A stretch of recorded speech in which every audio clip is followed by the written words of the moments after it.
And this is where we want to continue with Mr. Lewis Simpungwe Chizo, who is already in the house. Mr. Simpungwe, welcome to CBC. Thank you very much. This morning. Thank you very much. It has always been a pleasure to be here. Wonderful. Like I've told the viewers already that we are just going to continue on the issue of SMEs fetching the international market, especially where trade is concerned. I just want to start from the risks factor. What risks are involved? Yes, Mr. Chilandam, like you have rightly pointed out, exporting business or rather international business is quite a business that has got a lot of dynamics, as it were. And of course, when I'm talking of dynamics, because it involves some special documentation that business people need to understand, especially those that are involved in export business, as it were, especially in the case that we are encouraging export business. I think you learn the fact that when an SME company is transacting with a certain buyer who's outside the country and probably they have never met before, it means that there's that risk involved. Then that's where we said that they need to involve a bank. And once the bank is involved, there are documents that are called letter of credit. Letter of credit is basically a special documentation that the bank has to handle on behalf of a supplier supplying a client, or rather a buyer who is outside the country, whom he has never known before, he has never met such a client, meaning that the authenticity as well as the credentials of this supplier who's locally based doing his business entrepreneurship will be entirely vested in the bank. In which he banks, or rather in which he has got the account with. So the bank will be able to process the documentation on behalf of this particular supplier, and that documentation is called letter of credit. Then the bank will undertake all the processes in terms of insurance and the security, assuring the supplier that your products are going to arrive safely in the destination of the country where they are going, with the right recipient, and everything will be in place. And also the bank playing an intermediary role to make sure that the buyer, who is the recipient of such products, receives those products in the right quantity, in the right specifications, at the right place, and everything, as well as making sure that the transaction itself of the money involved is well secured, without any pilferages, or rather any negative consequences that might result as a result of handling cash. So the bank will put in all the security measures on behalf of the supplier as well as the recipient, who is the buyer, to make sure that the transaction is well carried out. So the bank remains, accountable on each and every step vis-a-vis handling this special documentation, which are called, letter of credit, when you are transacting with the supplier, or rather the buyer outside the country whom you have never met before. Okay. Yes. To every effect, there is a cause. Do we have any situations whereby instead of it happening positively, you're using your bank, you have got a letter of credit, but you find that things don't work out? Do we have such situations in this kind of business? Mr. Chilandam, I can assure you that that has never happened before. The bank is the right institution vis-a-vis in terms of accountability, as well as this special documentation that we are talking about. They have got well qualified personnel and expertise to handle this type of transactions on behalf of an SME exporter company, as well as a buyer who's based outside the country. Irrespective of the situation, as long as you give them the right details, the right products, the specification and everything, and the client is able to verify on the other side to say this is specifically the type of transaction that you had agreed on the internet when you were, transacting or chatting with one another. And the bank will specifically make sure that it makes a trace of everything. And that accountability cannot be questioned with the bank. I think such occurrences have never happened. They have never happened. But we have situations maybe in the car business. You find that people, they buy cars from various suppliers internationally. You find that they don't get what what they have ordered. What goes wrong there, and who is at fault? Is it the man this side or the other side? Quite a good question. I think there are standard controls in every process, including in the import and export business. And these standard controls are subject to verification at each and every point in the process of internationalization of business. And I think one thing that we all learn is that we are talking of these special documentations that are involved in import and export business to make sure that everything is secure in terms of the recipient who's going to receive the product as well as the seller who's exporting the product. I think that the other thing that you learn is that there is other special documentation, like what is called the bill of lading. The bill of lading makes sure that the recipient details and everything are well met, as well as the destination at which this product is supposed to be delivered, and making sure that the route and the couriers that are used are taken account of. The insurance aspect is taken account of. But again, you learn that there are always pilferages on the way. Maybe, for instance, I'll cite an example, like you are using, water bodies in terms of transporting the vehicle. For instance, the example that you have cited. Yes, and you find that at the harbor there, sometimes there are cranes that need to move these, vehicles out of the ship into the actual land, and in the process there are some of the damages that may incur, so it might be tampered with. And beyond that, I think there are pilferages on the way. You find that maybe you take a bit longer to remove your vehicle out of the warehouse where it is in the harbor, and the longer it stays there, there is human error in the process, because these are institutions where people do work and their people are found, and not all the people of the same motives. Some people might end up tampering with maybe a radio in the vehicle, and ultimately when you receive your car, you find that one or two things are missing. But again, I do know that from experience that the supplier still remains accountable. Or on the point of verification, if you said that you never received the actual specification of your product, then I think that there's always a follow-up that a supplier must remain accountable to make sure that it does what is supposed to do in terms of due diligence. Okay, that's good. We've gone out to the technological tools. Which are the best technological tools that SMEs can use, and what are the advantages? Yeah, there are several, Mr. Chilandami, but I would want to say that the most important, internet tool that has been known so far so good for those SMEs that would want to advertise their businesses as well as promote their businesses on a global market is a website. Yeah, and the website, I think it is noted that for an SME company, in order for it to have business, it must make sure that it creates a website that is user-friendly, one. Besides user-friendly, it must have, a page that is well designed in order to catch the attention of those that would want to view your website.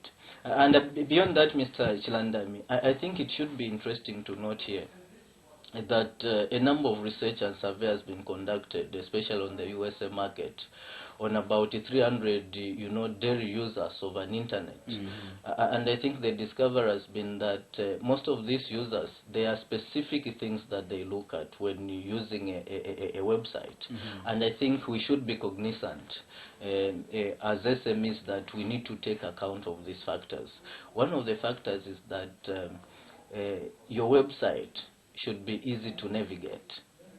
The second factor is the fact that it must provide enough information pertaining to the product that you are advertising or rather promoting on your website. Beyond enough and adequate information, it must be easy to navigate.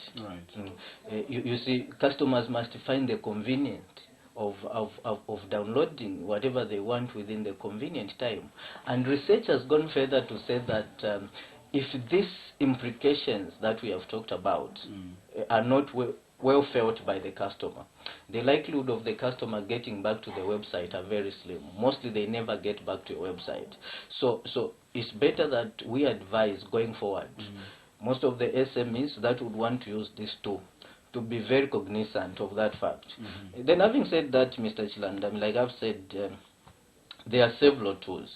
Of course, we are an underdeveloped nation, and we are still developing, and this is why we want going forward that most of the SMEs that have started mushrooming should be equipped with this knowledge of internet, business going forward, because it will become a very critical tool for internationalization business as well as export business. Right. And some of the tools that I'll tell you that are not well embraced by SMEs now is there's what they call web blog. Or rather they call them blog if you want, but although they are called blogs, it's a web blog in the sense that a business person is able to, advertise his businesses using this type of an internet tool. Beyond that, they are what they call, LinkedIn. And you learn that with LinkedIn, it's kind of a tool where about 62 million business executives and business companies are connected to the global market in order to exchange business ideas and, advertise their businesses. So that's how imperative such tools are for an SMEs, because once you get LinkedIn, your business will have a global exposure. It gets an easy gateway to the international market. Beyond this LinkedIn we are talking about, of course, we do know that the most pronounced tool that most of the people do know as at now is the Facebook, Facebook page, the Googling of the Yahoo, and etc. etc. But beyond that, there are things like Second Life. Second Life is also an internet tool. That is at the disposal of an SME in terms of you are able to create some sort of a shop within the internet system where you can display the blends as well as the products that you sell as an SME, and get linked, or rather get connected to the global market, so that people are able to access your display advertisements of your brands on the Second Life as a tool of an internet business. So it is offering a vast array of these vehicles or opportunities for SMEs to take advantage and get into a global market. And mind you, Mr. Chilandami, it is well known that internet, using internet as a tool is the lowest cost method as a gateway to a global market in terms of floating your products and services. Right. Yes. Okay. If someone may be saying, okay, I hear about this internet thing, but honestly, I have no idea. Where can one start from? Very important point, Mr. Chilandam. And this is the reason why I would want to say that it is important, and I must make mention of this here. Most of the countries worldwide on the global market, they have started promoting internet promotional scheme policy. It has become a government policy. Right. Yeah, in the sense that this, what they're calling internet, promotional scheme policy, is based on the main aim of this is to make sure that the nanny and the passive exporters who are in the business of SMEs are activated to become active exporters on the international market, using the internet as a gateway to access these global markets. And the government is doing this by training as well as giving advice to all SMEs within their countries in as far as using internet as a means, or rather a conduit to export business. Beyond that, governments have started subsidizing this type of a scheme as a promotional export scheme. You see, and it's imperative that I'm not very aware whether this kind of a promotional export scheme is happening in our country. Okay, that was the next question. Yes, but I would want to think that it has become a global phenomenon. Yeah, most of the countries are doing this. And beyond that, they have started, involving the SMEs in terms of, trade fairs. You have heard of international trade fairs. Right. You are making sure that the SMEs are part and parcel of this government promotional schemes in terms of export schemes. They are also, making sure that every government country mission these SMEs are part and parcel of such kind of undertakings, and I think it has become, promotional export policy that we are talking about. It has become an integral part of most of the governments world over in terms of, supporting, export promotional policy and schemes vis-a-vis where SMEs must now start, using this internet facilities. So it has become a deliberate policy for most of the governments to train SMEs and give them the support in terms of the use of internet as a conduit to the internationalization, or rather international business of export. And this has worked very well in other countries, because I would want to think that they are more developed countries. But this is also affecting us, because we have now turned to be a technological age. Right. So what I mean, I remember that the discussion we had previously when I was attending one of the seminars, one of the speakers did mention the fact that SMEs that are going to be successful in this time and age are those SMEs, not those that will not venture into mastering the mathematics and the accounts of the business, but it will be those SMEs that will put the priority and set their eyes on making sure that the type of human resource they develop is well vested with the modern technology as well as the marketing aspect of it. Right. Because without these two components missing in your business, it will be very difficult for you to thrive as well as make it in a technological modern world, because everything now is being, there's the issue of everything going technology, and I think we must appeal to our SMEs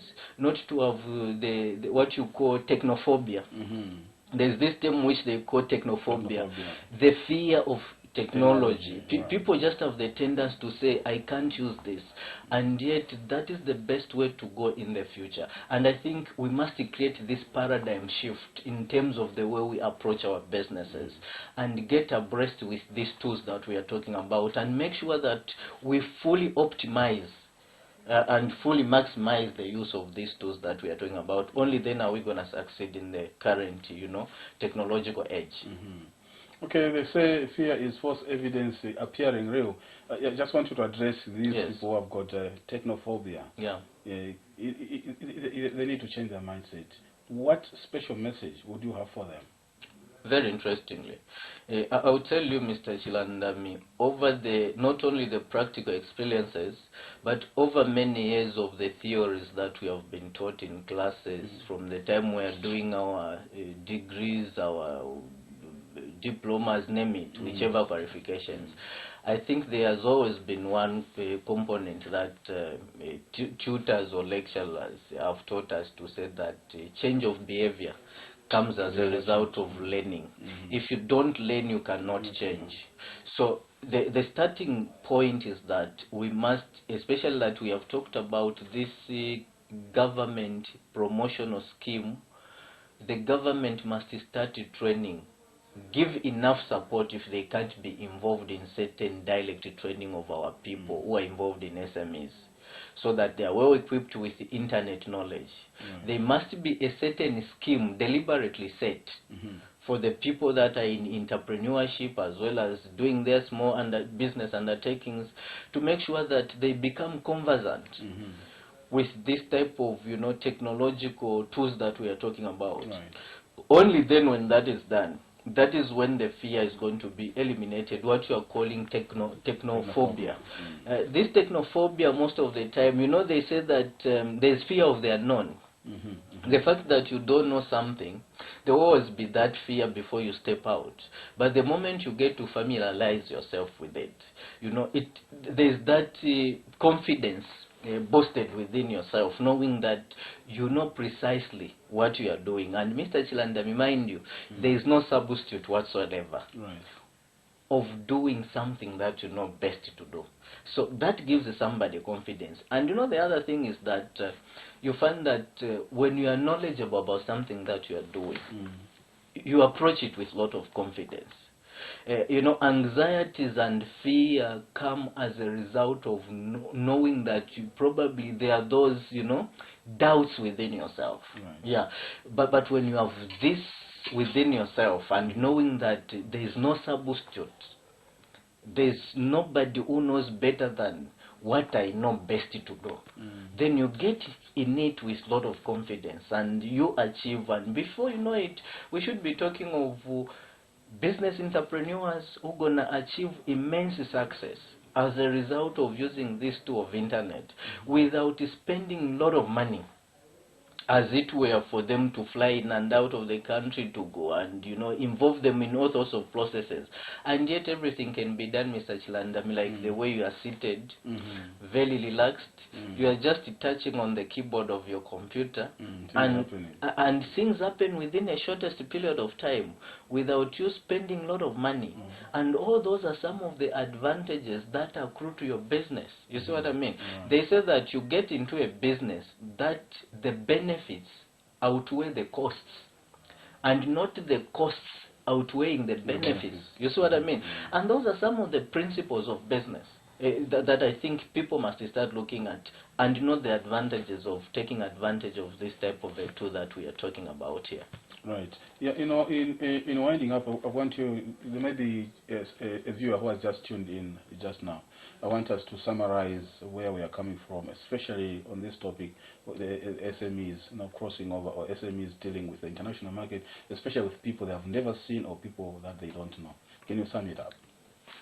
My summary would be that, Mr. Chilandami, there is no anxiety whatsoever with somebody who's in business entrepreneurship when dealing with the customers that are based abroad, outside the country, whom they have never met before, even when they don't know them.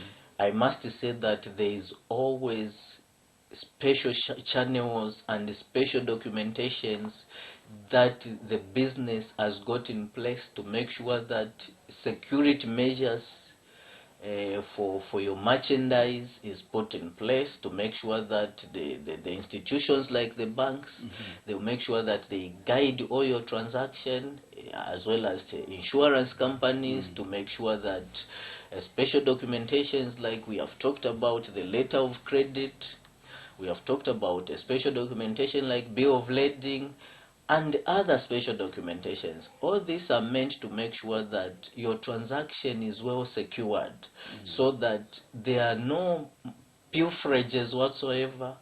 There are no, you know, any unscrupulous ways that you can lose your money or lose your property. Everything will have the accountability at every stage, including the couriers that you use, including the insurance, the companies that you use, including the banks that you use.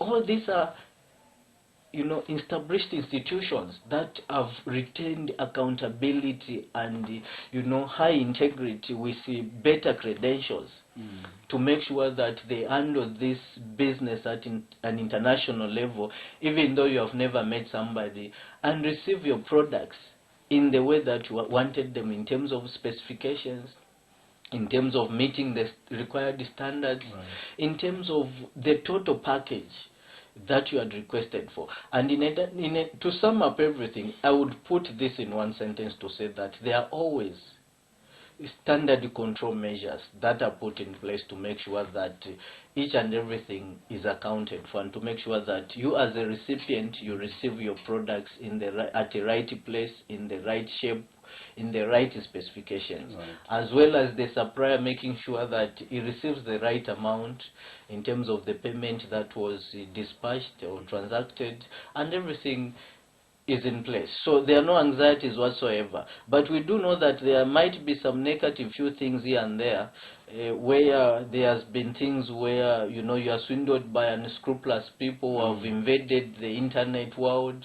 But I think in the foreseeable future, such kind of minor risks I think they will be totally eliminated, because business processes of internet is they are tightening the security, as it were. But again, I must conscientize the SMEs that as long as they put and they deal with the right institutions, everything is likely to be recorrected, even where there might be a minor pilferage. Right, so no need to fear? No need to fear whatsoever. They should have all the confidence. And I can assure them that myself as a business entrepreneur, I've done a lot of exports, I've done a lot of imports, and everything that we have done, we have never had any, not even a single experience of having lost something on the way. And even some of the things that were stolen, we ended up getting them back to ourselves, because we had involved the right institutions to handle our transactions, and as well as to handle our consignments in terms of the merchandise as well as delivery. That's great. In case somebody wants further information from you, what are your contacts? Yeah, the further information is the fact that, Mr. Chilandam, you know that I'm an author. Yeah. Besides me being a business entrepreneur, I've run a very successful business. Beyond that, I'm an author. You know that I've authored about 4 books. I'm just working on the 5th book, my manuscripts of the 5th book. So very recently, by the end of the year, I think you should have almost all the 4 copies being distributed, not only within Zambia, but I'm confident that we have engaged ourselves in a lot of discussions with the agencies that we would want them to be appointed as our book distributors in the European diaspora, the American diasporas, and the other diasporas of the world. So I would want to think that going forward, my books are going to be distributed all over the world, and beyond that, I think that I've got an office where I'm found within town, Cairo Road at Lotte House. I'm found on the 2nd floor in room 12. And those who would want to, because I'm a bit mobile every time being driven on the road, so sometimes I can be contacted direct on my mobile contact number. I'm on 0976 94 62 90. And probably beyond that, most of the time I'm here in the studio. Right. So sometimes people can take an advantage of just storming the studio, and when the interview is over, they can have an opportunity of meeting me. And beyond that, Mr. Chilandami, you know that I'm one of the 6 aspiring candidates on Patriotic Front Party on Lusaka Central. We are still battling it out, although we are over with the process. We are waiting the final results in the next 2 weeks about which candidate was gonna, take the day as a single candidate to be shielded on Patriotic Front on Lusaka constituency. And I've been a leader, a youth leader within the constituency of Lusaka Central. So these are the avenues where I can be found, and at Zambia Institute of Marketing. Thank you very much. Thanks very much, Mr. Chuzu, for making it to CBC Business Morning. Well, viewers, that's where we come to an end of this interview. Next Wednesday, we are coming at the same time, between 11:15 and 11:30. You can catch us. You can catch Mr. Lewis Simpungwe Chizu when he brings you more. SMEs, no need to fear. You have a lot of information. You can contact him on those details that he has given. Get in touch with CBC Business Morning. We've got a lot of information for you. This has been Evans Chilandani Mutanshi, handing you over to Dot Kalungu, who's bringing you Forex Exchange and Commodity Exchange.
Yes, you're watching CBC Business Morning. That was an interview by Evans Chilandan Mutanshi with Mr. Lewis Simpungwe Chizu, an author and entrepreneur.